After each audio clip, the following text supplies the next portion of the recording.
কত এটা? 12 এটা 8 এটা 6 97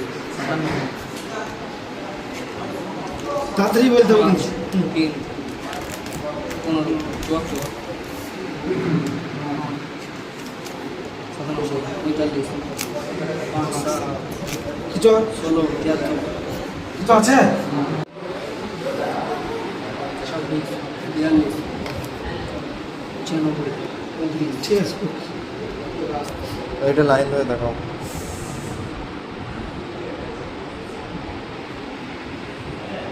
ঠিক আছে, শুধু বুঝতে পারছি তো? এখানে ধরা পড়ে গেলে জিনিসটাকে কি করা যাবে? ট্রিটমেন্ট করে সেটাকে সংশোধন করা যাবে। আমি ফুল মেহনত করলাম, ফুল মেহনত করে ওখানে যাওয়ার পর কী হবে? সেই জিনিসটা আবার আমার মেহনতের কোনো দামই থাকবে না। ওই জন্য যেসব মাস্টারদের কাছে এগুলো নেই, তারা সেই ছেলেগুলোকে ধোকা দিচ্ছে। ধোকা দিয়ে কী হয়? সেই ছেলেটা এক্সট্রা টাইম কষ্ট করে তার সেই টাইমটা তো দাম আছে না। মেডিকেলের এই ডিস্টেন্স, কালার ব্লাইন্ড, ঠিক আছে, এগুলো খুবই very very important. Height, chest, যেগুলো আমি সব করলাম, ভেরি ভেরি ইম্পর্টেন্ট। কোনো একটা বাচ্চা আসছে, ব্যবসা করে, সবাই তো ব্যবসা করছে। ব্যবসা মানে নিজের পকেট ভরা নয়। ব্যবসা মানে পরকে সাহায্য করে তারপরে যেটা প্রফিট হবে সেটা হচ্ছে আসল ব্যবসা।